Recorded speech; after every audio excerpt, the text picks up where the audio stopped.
13 साल की जिज्ञासु शहर की लड़की कक्षा 8 में पढ़ती है। कबीर सानिया का भाई 14 साल का लड़का है जो उसकी चीजों को समझने में मदद करता है और विभिन्न गतिविधियां करता है। मम्मी सानिया की मां जो उन्हें विभिन्न अवधारणाओं को समझने में सुविधा प्रदान करती हैं। हेलो दोस्तों, आप लोग कैसे हैं? याद है मम्मी और कबीर भैया ने हमें बताया था कि कैसे हाइड्रा और अमीबा जैसे कुछ जीवों में अलैंगिक प्रजनन होता है। मैं अभी भी सोच रही हूँ कि कुत्ते, बिल्ली, घोड़े, शेर, पक्षी कैसे प्रजनन करके अपने जैसे को जन्म देते हैं। क्या आप भी जानने के लिए उत्सुक हो? चलो चलकर मम्मी से पूछते हैं। मम्मी, क्या मैं आपसे कुछ पूछ सकती हूँ? हाँ, जरूर सानिया। याद है एक दिन हम लोग जंतु के अलैंगिक प्रजनन के बारे में बात कर रहे थे। हाँ, मैं जानना चाहती हूँ कि जानवर जैसे कि कुत्ता या बिल्ली कैसे अपने बच्चों को जन्म देते हैं। क्या इनमें भी अलैंगिक प्रजनन होता है? नहीं सानिया, इन जानवरों में लैंगिक प्रजनन होता है। याद है मैंने तुम्हें बताया था पौधों की तरह ही जंतुओं में भी नर और मादा जनन अंग होते हैं।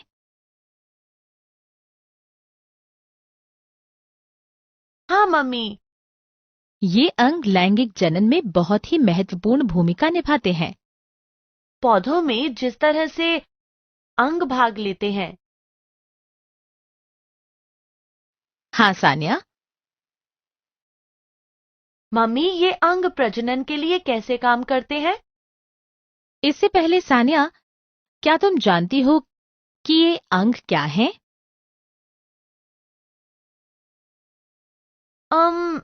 मुझे नहीं पता मम्मी।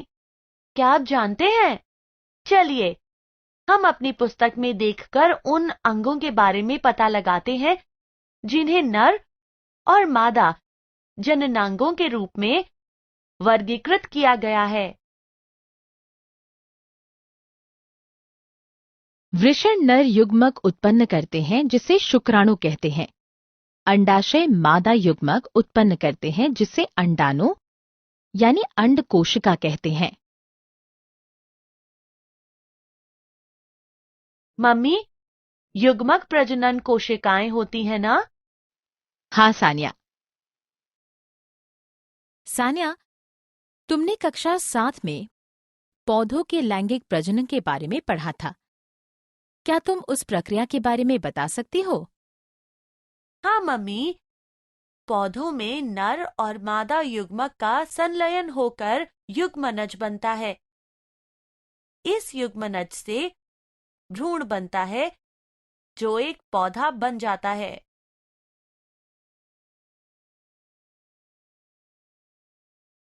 बहुत अच्छे सानिया, तुम्हें ये प्रक्रिया याद है। जंतुओं में भी निषेचन की यही प्रक्रिया होती है। मादा युग्मक या अंडाणु और नर युग्मक या शुक्राणु के साथ जुड़ जाते हैं जिससे युग्मनज बनता है। ये माता और पिता दोनों के कुछ लक्षण को प्राप्त करता है।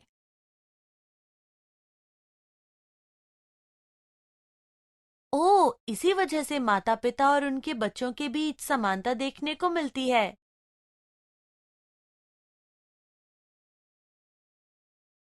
बिल्कुल। दोस्तों, क्या अब आपको ये समझ में आया कि क्यों कुछ लोग ये कहते हैं कि आप अपने माता या पिता की तरह लगते हैं? या आपका कोई लक्षण आपके माता पिता की तरह ही है? चलो यहाँ एक गतिविधि करते हैं। अपने परिवार के सदस्य और उनके माता पिता में समानता है, इसकी सूची बनाएं।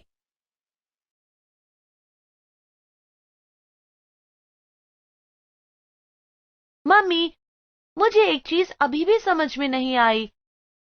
आपने एक बार मुझे बताया था कि जंतुओं में नर और मादा प्रजनन अंग एक ही शरीर पर नहीं होते हैं, फिर निषेचन कैसे होता है? अच्छा सवाल पूछा सान्या। देखो, कुत्ते, बिल्ली, घोड़े, मनुष्य जैसे जंतुओं में शुक्राणु मादा शरीर में जाकर अंडाणु से संलयन करके मादा शरीर के अंदर ही युग्मनज बनाते हैं।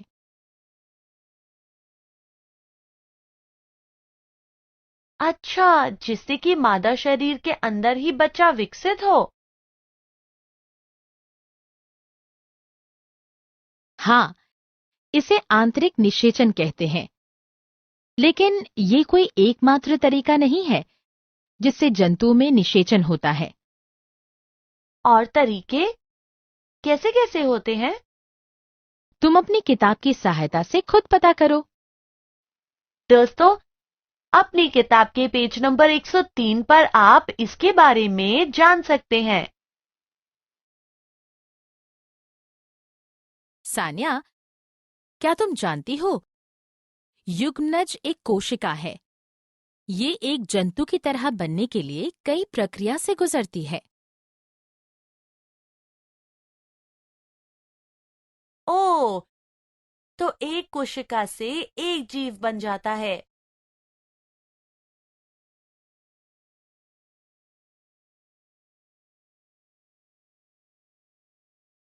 हाँ, युग्मनज लगातार विभाजित होकर कोशिकाओं के गोले में बदल जाता है, जिसके बाद कोशिकाएं समूह बनाने लगती हैं और अलग-अलग ऊतकों और अंगों में परिवर्तित हो जाती हैं।